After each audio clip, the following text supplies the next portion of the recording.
दत्तगुरू मित्रांनो, दत्त संप्रदायाचा प्रभाव महाराष्ट्र आणि कर्नाटक या राज्यांमध्ये मोठ्या प्रमाणावर पाहायला मिळतो.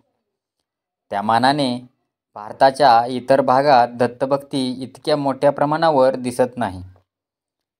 महाराष्ट्रात तर दत्तभक्ती एवढी खोलवर रुजली आहे की दत्तात्रेयांची मंदिरे आपल्याला गावोगावी आणि शहरांमध्ये तर रस्तोरस्ती दिसतात.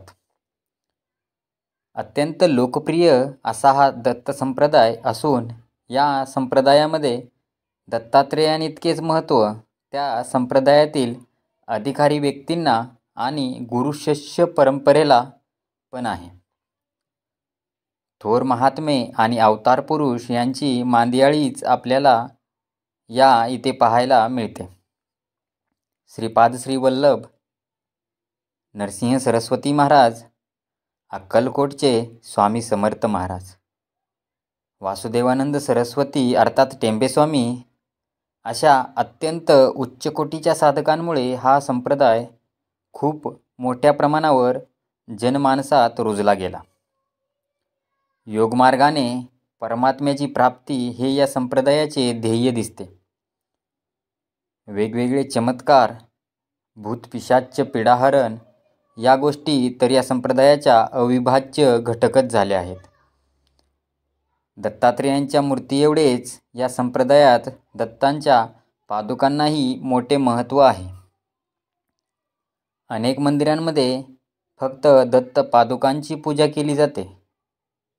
गिरनार पर्वत, पिठापूर, कुरवपूर, गाणगापूर, अक्कलकोट, नरसोबाची वाडी, औदुंबर ही स्थाने म्हणजे दत्त संप्रदायाची तीर्थक्षेत्रे आहेत.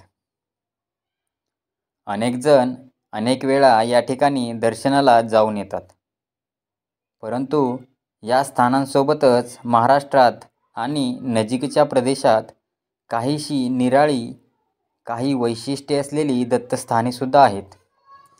यातली काही स्थाने ही त्या संप्रदायातील अधिकारी व्यक्तींमुळे महत्त्वाची आहेत, तर काही स्थाने ही तिथल्या रूढी परंपरा यामुळे काहीशी वेगळी आहेत. महाराष्ट्र आणि त्याच्या आजूबाजूच्या प्रदेशात जरी दत्त संप्रदाय दिसत असला तरीसुद्धा आश्चर्यकारक गोष्ट ही आहे की नेपाळच्या भटगाव अथवा भक्तपूर इथे सुद्धा दत्तात्रेयांचे मंदिर आहे आणि उपासना आढळते.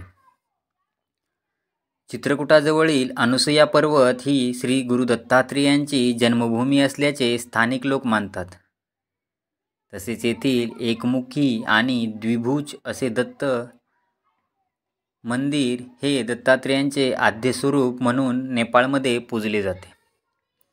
इतक्या लांबपर्यंत हा संप्रदाय आणि ही उपासना गेली हे सुद्धा या संप्रदायातील चमत्कारांइतकेच नवलाईचे आहे. हिंदू आणि मुसलमान अशा दोन्ही धर्मांमध्ये भक्तमंडळी असलेला बहुधा हा एकमेव संप्रदाय असेल. म्हणूनच विजापूरला आपल्याला इब्राहिम आदिलशहानी बांधलेले दत्त मंदिर पाहायला मिळते आणि त्याचा संदर्भ थेट गुरुचरित्रात सापडतो.